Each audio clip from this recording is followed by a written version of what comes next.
बहुत बहुत स्वागत करत हूँ हमारे कार्यक्रम कृषि दर्शन में। किसान भाई हो, परंपरागत रूप से हमन खेती करन, लेकिन समय बदलत गिस और किसान के सोच में बदलाव आइस, नवा तकनीक आइस, ओकर हिसाब से हमन खेती करथन।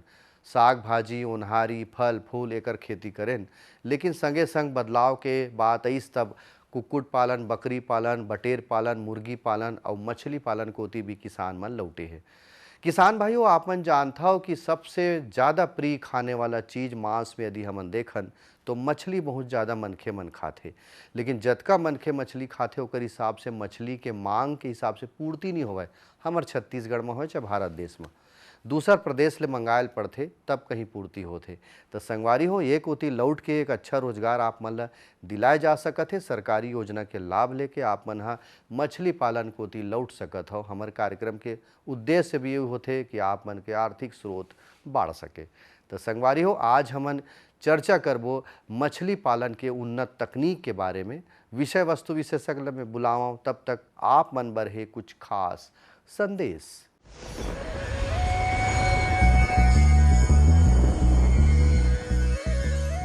हमारे छत्तीसगढ़ में बटेर पालन के अपार संभावना है। एक लिए आसानी से हम बाजार मिलते, हम एला आसानी से विभिन्न प्रकार के ढाबा में हम एला बेच सकथन और एकर पालन बहुत ही आसान है। एमा बहुत ही कम बीमारियां लगते, जैसे मुर्गियों के अपेक्षा हमारे बटेर में बहुत कम बीमारी लगते। रानीखेत, फॉलपॉक्स जैसे बीमारियां नहीं होएं। हम बॉयलर या मुर्गी मन 1 स्क्वायर फीट में हम एके पाल सकथन, तो यहाँ जो है हम बटेर ला जो है 6 से 7 बटेर 1 स्क्वायर फीट में आसानी से पाल सकथन। और एकर लिए हमको हमला ज़्यादा जगह के ज़रूरत नहीं पड़े, कम जगह में आसानी से हम जो है बटेर पालन कर सकथन। एकर मांस जो है मुर्गी के अपेक्षा बहुत ही अच्छा रहते और ये में कोलेस्ट्रॉल और वसा की मात्रा भी बहुत कम रहते, स्वादिष्ट रहते। और एकर परिपक्वता अवस्था मात्र 40 से 45 दिन रहते, जेमा हमन एला आसानी से बेच सकथन। और किसान भाई एला जो है मात्र 40 दिन में बेच के आसानी से बहुत ही अधिक मात्रा में लाभ प्राप्त कर सकते। इनमें बीमारियां बिल्कुल नहीं रहा है।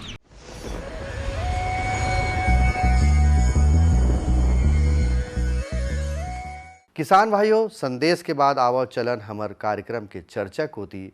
आवाज हमन चर्चा करबो मछली पालन के उन्नत तकनीक के बारे में।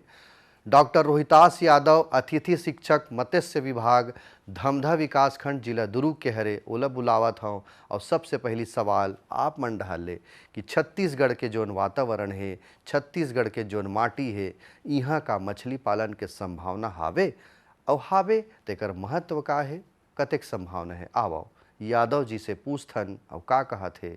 नमस्कार किसान भाइयों, मछली पालन की बहुत सारी अपार संभावनाएं अपने छत्तीसगढ़ में।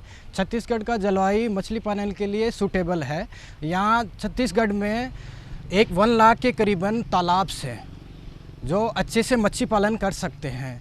करीबन 1 लाख हेक्टेयर भूमि है जो अंडर तालाबों के अंदर आती है, उसमें अच्छी से मछली पालन कर सकते हैं और अच्छी आमदनी कमा सकते हैं। और बांध हैं, झरने हैं, रिवर्स है और नदियां हैं जिनमें मछली पालन कर सकते हैं किसान भाई हो। देखियो, मछली पालन के संभावना एक महत्व बतावत रही से मैं पहली भी कह रहे हो आप मन ला कि मांग के हिसाब से कर पूर्ति नहीं होवे, दूसर प्रदेश ले मंगाए जाते। अब मछली पालन यदि करना है आप मन ला तो सबसे पहली बात आते संगवारी हो कि तालाब निर्माण हमला करेल पड़ी। यदि खुद के हम तालाब बनाबो तब, या निस्तारी तरियम करना है तब कैसे करना है, डैम में करना है तब कैसे करना है, और छोटे छोटे नदियाँ नरवा है ते में कैसे करना है। तो बहुत से बात है संगवारी हो। तो तालाब निर्माण के जगह जमीन कैसे होना चाहिए, उमें का के सुविधा हमला मिलना चाहिए, जेकर से हमन मछली पालन अच्छा रकम ले कर सकबो। आवो देखथन यादव जी हाँ का कहा थे। सबसे पहले हम करते हैं तालाब का निर्माण कैसे करते हैं। तो तालाब का निर्माण पहले जगह का चुनाव करना होता है। तो जगह का चुनाव, ऐसी जगह का चुनाव करते हैं जहाँ धरातल समतल हो और वहाँ की सोइल देखते हैं, मिट्टी की देखते हैं। तो मिट्टी कल्ले सोइल होनी चाहिए, उसको चिकनी मिट्टी बोलते हैं। वो कल्ले मिट्टी तालाब के लिए बेस्ट सूटेबल होती है।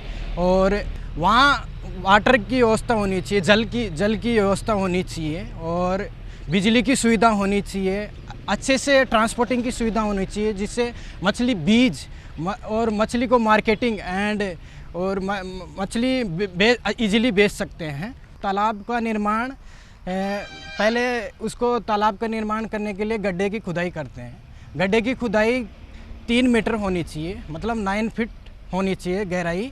और ये तालाब डिपेंड करता है आप कौन सी मछली पालन कर रहे हो। अगर तालाब में अगर मत्स्य बीज का कल्चर करना चाह रहे हो तो छोटे तालाब का निर्माण करते हैं, क्योंकि उस तालाब में इजीली आप नेट लगा के और इजीली आप हार्वेस्ट कर सकते हो या मछली को पकड़ सकते हो। अगर बड़े तालाब का निर्माण करते हो तो उसमें बड़ी मछली पालने के लिए करते हैं। सबसे पहले मिट्टी की खुदाई करते हैं, एरो लगा के या हल चला के उसको मिट्टी की खुदाई करते हैं। उसके बाद में उसमें चूना डालते हैं। अगर वहाँ का पीएच, सोइल का पीएच सही नहीं है तो उसको पीएच को बढ़ाने के लिए चूने का उपयोग करते हैं। अगर ज़्यादा पीएच है मिट्टी का तो उसमें अपने जिप्सम डालते हैं, उसको सोइल को सही करने के लिए। फिर उसके बाद के अंदर पानी डालते हैं, तालाब के अंदर पानी डालते हैं। और पानी डालने के बाद में 10 से 15 दिन उसको पड़े रहने देते हैं तालाब को। उसके बाद में उसमें अगर कुछ बैक्टीरिया या फिर इंसेक्ट, कीड़े मकोड़े डेवलप हो जाते हैं तो उन कीड़े मकोड़ों का नियंत्रण करते हैं। उसके लिए ब्यूटॉक्स डालते हैं, ब्यूटॉक्स से उससे कीड़े मकोड़े ख़त्म हो जाते हैं। और उसके बाद में मत्स्य बीज डालते हैं तालाब के अंदर। जो छोटा जीरा, स्पॉन, फ्राई, फिंगरलिंग, वो अलग अलग अवस्था होती है मछली बीज की, वो डालते हैं तालाब में मछली पालने के लिए। किसान भाइयों देखियो, मछली पालन करना है तो तालाब के निर्माण पर कौन सा ज़मीन होना चाहिए, कतका गहरा होना चाहिए, कतका साइज के, कतका रकबा में हमला ज़मीन के तैयारी करना पड़ही। और पानी, बिजली, परिवहन के साधन, आए जाए के जगह, ये सब सुविधा हमला होना चाहिए ते मेरे मछली पालन हम कर सकथन। छत्तीसगढ़ में कौन कौन सा प्रकार के मछली पालन करे जा सकते जेकर मांग ज़्यादा है, या कौन कौन सा प्रकार के बच्चा हम पालन कर सकत हन या बेचे बर मछली पालन कर सकत हन। आओ जानकारी लेथन यादव जी है का कहा थे मछली पालन के बारे में। अपने छत्तीसगढ़ में मुख्यतः मछली पाले जाने वाली मछलियां हैं कतला, रोहू, मृगल, जिनको भारतीय सफरमीन बोलते हैं। ये मुख्यतः यहाँ छत्तीसगढ़ में पाली जाती है। इसके अलावा जो चाइनीज़ मेजर कार्प, जिनको बोलते हैं विदेशी मछलियाँ, उनमें से है ग्रास कार्प, सिल्वर कार्प और कॉमन कार्प। और उसके अलावा तिलापिया का अच्छा कल्चर हो रहा है और पंगास मछली का भी अच्छा कल्चर हो रहा है।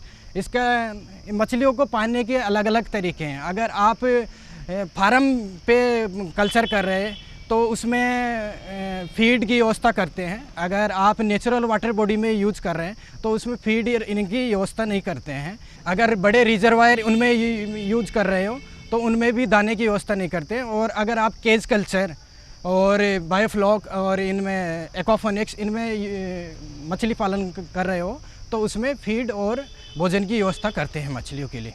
किसान भाइयों देखे हो, मछली पालन कौन कौन सा हमन कर सकत हन, कौन कौन सा नाम है, कौन सा किस्म है, एला बतावत रही से। अब बात आते किसान भाई हो कि मछली पालन यदि हमला करना है तो ओकर भोजन हम कैसे देबो, ओला खाद कौन सा प्रकार के देबो, कब कब देबो, बच्चा पालत हन तब कैसे देबो, बच्चा बाढ़त है तब कैसे देबो, और मछली बेचे बर यदि हम मछली पालन करत हन तब खाद यानी भोजन, पोषक तत्व कैसे देना है मछली में। आओ जानकारी लेथन यादव जी से। मुख्यतः मछलियों को भोजन 2 प्रकार से दिया जाता है। अगर आप आर्टिफिशियल भोजन दे रहे हो या आर्टिफिशियल दाना किसी भी कंपनी का बना हुआ उसको यूज करते हैं, वो सुबह और शाम 2 टाइम भोजन दिया जाता है मछलियों को। अगर आप फार्म मेड फीड यूज कर रहे हो तो फार्म मेड में आप राइस ब्रान और इसको चावल की भूसी बोलते हैं, और ग्राउंड नट ऑयल केक, मूंगफली की खली, सरसों की खली और अदर जो भी ऑयल केक्स हैं, जो खली है, उनको भी 1:1 के रेशो में आप उपयोग कर सकते हैं। मछली को भोजन उसके वज़न के आधार पे दिया जाता है। अगर मोस्टली उसको 2 से 4% के बीच में उसको भोजन दिया जाता है। अपन तालाब में अगर फीड दे रहे हैं, भोजन दे रहे हैं, तो वो डिकम्पोज होगा तो वहाँ से गैसेज रिलीज होगी, नाइट्रेट, अमोनिया, नाइट्राइट, ये गैसें रिलीज होगी। तो उस ज़्यादा अगर गैसें रिलीज हो रही है या ज़्यादा उनका लेवल बढ़ रहा है तो ये फिश की ग्रोथ के लिए इफ़ेक्ट करेगा। तो अपन उसका टाइम पे उसको याद करते रहते हैं, देखते रहते हैं कि कितना है अपने उसके अंदर, तालाब के अंदर। तो उनको अगर ज़्यादा हो रहा है तो उसको पानी को चेंज करते रहते हैं, उससे कम हो जाता है ऑक्सीजन, या ट्रीटमेंट करते रहते हैं, रासायनिक ट्रीटमेंट करते रहते हैं, उससे अमोनिया, नाइट्रेट, ये लेवल पीएच ये कम होते रहते हैं। किसान भाइयों, ये तो रही भोजन और खाद पोषक तत्व के बारे में। अब बात आते किसान भाई हो कि मछली पालन हमन करत हन तो कतका दिन में हमला देखेल पढ़ी, निरीक्षण करेल पढ़ी, कोनो समस्या तो नहीं आवते, कोनो रोग राई तो नहीं लगते, और रोग राई लगत है तो कैसे पहचानबो, ओकर लक्षण का है, और लक्षण यदि हमला दिख गे तब हम का करन, ओकर इलाज हम कैसे करन, ये बात के जानकारी देवथन संगवारी हो डॉक्टर रोहितास यादव जी से। मुख्यतः मछलियों में बीमारी बैक्टीरियल, जैसे बैक्टीरिया से होती है, वायरल वायरस से होती है, और फंगस से होती है, और पैरासिटिक मतलब जो पैरासिटिक ऑर्गेनिज्म होते हैं उनसे होती है। तो बैक्टीरियल डिजीज मुख्यतः जैसे फिन रूट, टेल रूट, जो फिश को देख के अपन पहचान सकते हैं, ड्रॉपसी हो गई, उनको देख के पहचान सकते हैं कि हाँ इसमें ये हो रहा है, ये प्रॉब्लम हो रहा है। तो बैक्टीरियल डिजीज़ को अपन उससे ट्रीटमेंट कर सकते हैं, KMNO4 का उपयोग कर सकते हैं, मेलासाइट ग्रीन का उपयोग कर सकते हैं, NaCl का यूज कर सकते हैं, और अदर ट्रीटमेंट है उनको भी यूज करके और मछली को रोग से निदान दिया जा सकता है। और उसके बाद में वायरल डिजीज़ है जो वायरस से होती है, उन वायरस से उनको भी कंट्रोल कर सकते हैं। और उसके बाद में फंगल डिजीज़ है जैसे सेप्रोलेनिया, ये फंगल डिजीज़ है जिसमें कॉटन की तरह स्पॉट हो जाते हैं, वाइट स्पॉट हो जाते हैं। और EUS है जो ये मोस्टली छोटे बच्चों में होता है, फ्राई फिंगरलिंग, और इन अवस्था में होता है, और रेड स्पॉट हो जाते हैं मछलियों के अंदर, रेड स्पॉट हो जाते हैं। तो इसका ट्रीटमेंट करने के लिए अपन KMNO4 और मेलासाइट ग्रीन, और इसका नाम भूल गया, सिपेक्स, जो central institute of fresh water aquaculture उसने डेवलप किया, उसका 0.1 ppm यूज़ करते हैं। मछलियों में बीमारी हो गई तो मछलियों में सबसे पहले मछलियों को देखा जाता है, निरीक्षण किया जाता है। निरीक्षण में आप मछली को देख के पहचान सकते हो, उसकी तैरने में प्रॉब्लम हो जाती है मछलियों के, और उसके जो सरफेस पे, बॉडी सरफेस पे एक स्पॉट हो जाते हैं, जैसे पैरासिटिक, जैसे एंकर वार्म, लर्निया, ये चीड़ जाते हैं उसकी मछली के स्केल या बॉडी पे, अंदर की साइड बॉडी पे चीड़ जाते हैं उसके मछलियों के ऊपर। और अगर बैक्टीरियल हो रहा है तो उस पर स्पॉट टाइप हो जाएंगे, और स्पॉट में फिन पे हो जाएगा, स्केल पे हो जाएगा, स्केल जड़ने लग जाएंगे, मछली स्वस्थ फीड नहीं करेगी। किसान भाई हो, ये तो रही रोग राई के संबंध में बात। अब बात आते संगवारी हो कि मछली पालन शुरू हमला करना है तो मछली मिल ही कहाँ से, मछली कहाँ से मिली, और मछली लाए के बेरा सावधानी यानी परिवहन के बेरा हमला का करेल पड़ी, कतका साइज के मछली हम लाबो, कहाँ से लाबो, ये सब बात के जानकारी आप मला देवावत हन। यादव जी का कहा थे संगवारी हो देखन। सबसे पहले अपन मछली पालन करना स्टार्ट करते हैं तो पहले मत्स्य बीज की शुद्धता का ध्यान रखते हैं, और अपन कहाँ से मत्स्य बीज खरीद रहे हैं वो उस शुद्धता का ध्यान में रखते हुए वहाँ से मत्स्य बीज खरीदते हैं। और मत्स्य बीज में ट्रांसपोर्टिंग में थोड़ा इस चीज़ों का ध्यान रखा जाता है कि उसमें जो अपन पैकिंग करा के लाए उसमें ऑक्सीजन और वाटर का लेवल कितना है। तो मुख्यतः वाटर और ऑक्सीजन का लेवल 1:3 का रहता है। 1 रहता है जल और 3 रेशो होता है उसमें ऑक्सीजन, जिससे मछली मरती नहीं है। और उससे पहले बीज पैकिंग करने से पहले मत्स्य बीज उसमें कंडीशनिंग की जाती है, उसको अनुकूलित किया जाता है उसी तालाब के अंदर। और उसके बाद में आप जहाँ कल्चर करना चाह रहे हो उस तालाब में वहाँ लेके आते हैं उस मत्स्य बीज को, और वहाँ लाके और कम से कम 15 से 20 मिनट उस पॉलीथीन बैग या ट्रांसपोर्टेशन जो सिस्टम है, हांडी है या पॉलीथीन बैग है, जिसमें भी कर रहे हैं उसको लाके उसमें रखते हैं और उसको वातानुकूलित करते हैं। वातानुकूलित करने के बाद में उसमें रिलीज़ कर देते हैं बच्चों को। मत्स्य बीज डालने से पहले उसमें ट्रीटमेंट करते हैं। ट्रीटमेंट उसका केमोनोफोर का ट्रीटमेंट करते हैं, जिसमें कुछ डिजीज़ या फंगल वंगल कुछ प्रॉब्लम हो तो इस वजह से उसको ट्रीटमेंट करते हैं, या NaCl का यूज कर लेते हैं। आप मछली का बच्चा तैयार कर रहे हो तो स्पॉन लेते हैं, स्पॉन एचरी से स्पॉन कलेक्ट करते हैं, उसके बाद में स्पॉन से फ्राई से फिंगरलिंग करते हैं। अगर आप कल्चर ही करना चाह रहे हो, मछली से छोटी मछली से बड़ी मछली पैदा करना चाह रहे हो तो उसमें मुख्यतः फिंगरलिंग साइज़ की मछली का उपयोग करते हैं या यूज में लेते हैं। किसान भाई हो, बेरा हो गए एक ठन विराम के, तो मैं लेता हूं विराम, आप मन देखो कुछ संदेश। ये लो और बताओ। बस। अरे ये क्या भैया जी, बस इतनी सी रासायनिक खाद? किसानी छोड़ रहे हो क्या? किसानी नहीं, नादानी छोड़ रहे हैं। मिट्टी की जांच कराई है, अब तो लालाजी जितनी जरूरत है उतने ही उर्वरक खेत में डालेंगे। हाँ किसान भाई आज ही अपने जिले की नजदीकी भूमि परीक्षण प्रयोगशाला में मिट्टी की जांच जरूर करवाएं और मिट्टी में पोषक तत्व, नमी व पौधे के विकास को देखते हुए केवल जरूरत के अनुसार ही पोषक तत्व डालें। और हाँ, मिट्टी में गंधक, जस्ता, बोरोन जैसे सूक्ष्म पोषक तत्वों का पता लगाना भी न भूलें। उर्वरक और जैविक खाद के सही उपयोग से भूमि का उपजाऊपन बनाए रखें, उत्पादकता बढ़ाएं, खर्चा घटाएं और बहुमूल्य विदेशी मुद्रा बचाने में भी सहयोग दें। और हाँ, धीमी गति से नाइट्रोजन उपलब्ध कराने वाले उर्वरकों जैसे नीम लेपित यूरिया को प्राथमिकता दें और यूरिया का पत्तों पर छिड़काव करें। अरे वाह, तू तो सचमुच समझदार हो गया। अधिक जानकारी के लिए संपर्क करें जिला कृषि अधिकारी या किसान कॉल सेंटर। मेरे साथ बोलो ए बी। अरे नादान, बच्चे को ABC सिखा रहा है। अरे काम धंधे की ABC तू कब सीखेगा? ये देख विज्ञापन। तेरे जैसे कृषि विज्ञान सीखे हुए युवाओं के लिए भारत सरकार के कृषि मंत्रालय ने एक योजना बनाई है, AC/ABC। AC/ABC? जी हाँ, AC/ABC यानी एग्री क्लिनिक्स और एग्री बिजनेस सेंटर।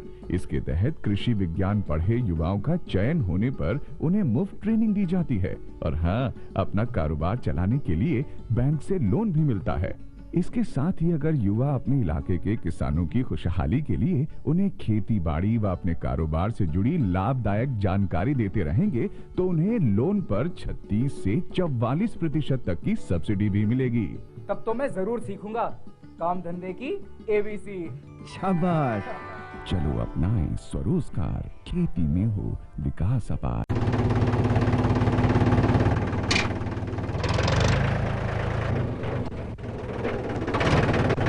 अरे हरकू वाह, बीज, कीटनाशक और आज खाद भी।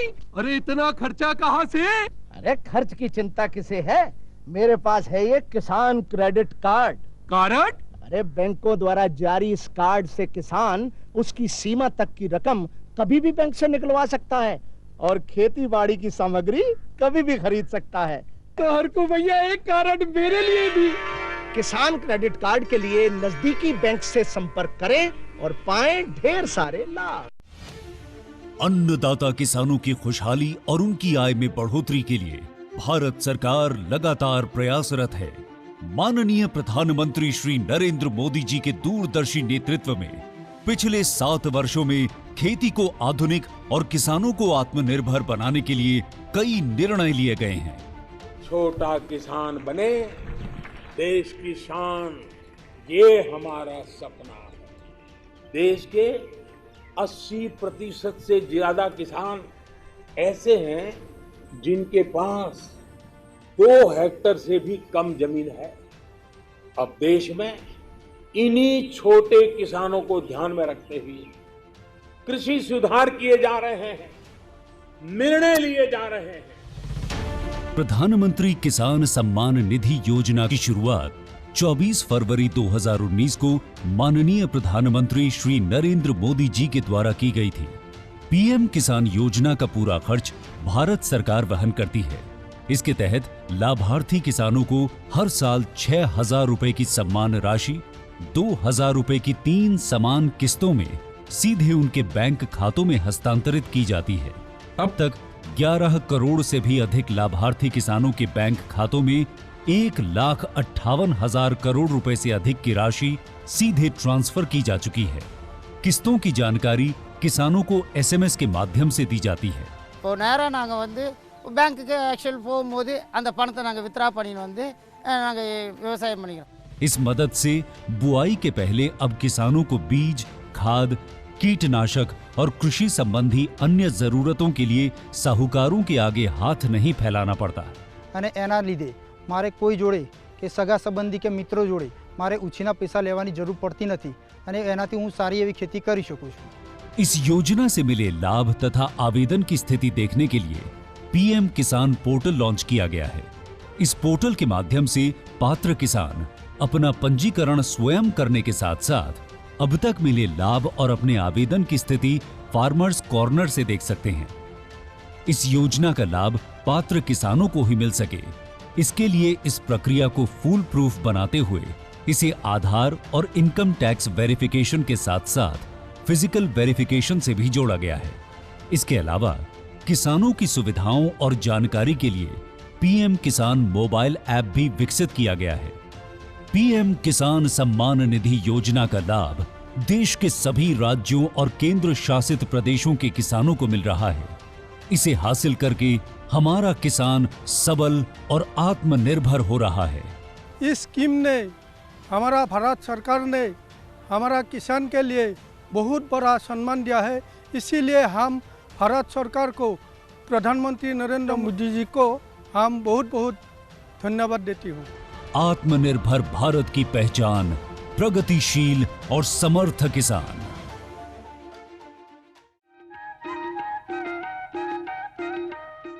संदेश के बाद आवा एक घाव फिर आप मन के मैं स्वागत करत हूँ और चर्चा करत हन मछली पालन के उन्नत तकनीक के बारे में। विषय वस्तु विशेषज्ञ है डॉक्टर रोहितास यादव जी। यादव जी से पूछथन संगवारी हो कि मछली पालन यदि किसान मन करत है या नवा किसान हाँ भिड़े है मछली पालन कोती लौटे है तो सबसे पहली शुरू से लेके आखिरी तक यानी तालाब निर्माण से लेके बाजार व्यवस्था तक हमला का विशेष सावधानी रखे ल पड़थे।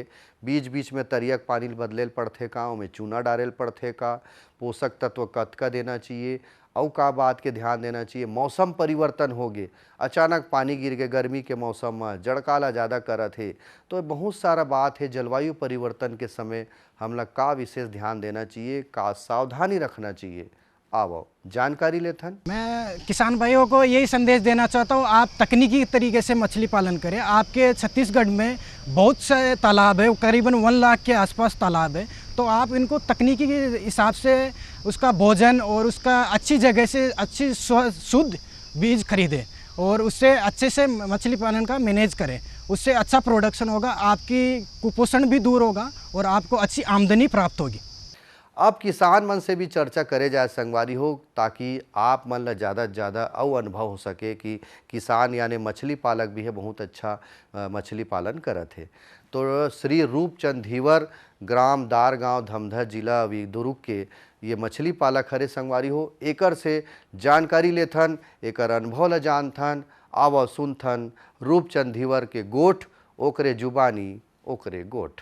मैं तो परंपरागत पहले मछली पालन का कार्य में पहले आया और मत्स्य विभाग के ट्रेनिंग लेके फिर मैं इसको आधुनिक कल्चर में आके अपना जीविकोपार्जन भी कर रहा हूँ, बिजनेस भी कर रहा हूँ और धीरे धीरे एक फार्म से मैं आज 2-3 फार्म छोटा बड़ा करके डेकोरेट किया हूँ। और हमारे छत्तीसगढ़ में बहुत सारी संभावना है मछली पालन में कि हमारे परंपरागत किसान से लेकर बिजनेस के बेस में भी किसान आगे आ सकते हैं और अपना मछली पालन का कार्य चालू कर सकते हैं। इसको आधुनिक से आधुनिक रूप में मछली पालन के लिए विभागीय अधिकारी या मत्स्य की कॉलेज से टेक्नीशियन लोग जो एडवाइस करते हैं उनके मार्गदर्शन में भी मछली पालन की संभावना बढ़ चुकी है। छत्तीसगढ़ शासन बहुत सक्रिय है। इस साल नई सरकार बनने पर इन लोगों का जो सहयोग रहा है किसानों के प्रति और योजनाओं को लाभ दे रहे हैं। हमारे पीएम मोदी सरकार द्वारा प्रधानमंत्री मत्स्य संपदा योजना में अंबार पैसा किसानों को दिया जा रहा है। तो मेरा यही संदेश है लोगों को कि बढ़ चढ़ कर आगे आएँ और मत्स्य पालन में आगे बढ़कर और अपना छोटा सा व्यापार चालू कर सकते हैं। तो किसान भाई हो, ये तो रही हमार आज के चर्चा मछली पालन कोती आप मन भी लौट सको, ऐसे हमारे कार्यक्रम के उद्देश्य रही थे। तो संगवारी हो, अवैया बेरा एक नवा विषय के संग आप मन संग फेर भेंट हो ही, लेकिन जाए के पहले आप मन ला कार्यक्रम के पता ला मैं बता देता हूँ। हमार कार्यक्रम के पता है कार्यक्रम कृषि दर्शन द्वारा निदेशक दूरदर्शन केंद्र शंकर नगर रायपुर छत्तीसगढ़, पिन कोड है 492007। अवैया बेरा एक नवा विषय के संग नवा विशेषज्ञ के संग आप मन संग गोड़ बात करे बर फेर आहूँ। घड़ी के टिक टिक बतावत है संझा के बेरा 6 बजैया है और हमार कृषि दर्शन कार्यक्रम सिरावत है दूरदर्शन के दूसर कार्यक्रम के संग आप मन जुड़े रहो। तब तक हम सब ल देवा विदा। जय जोहार, राम राम।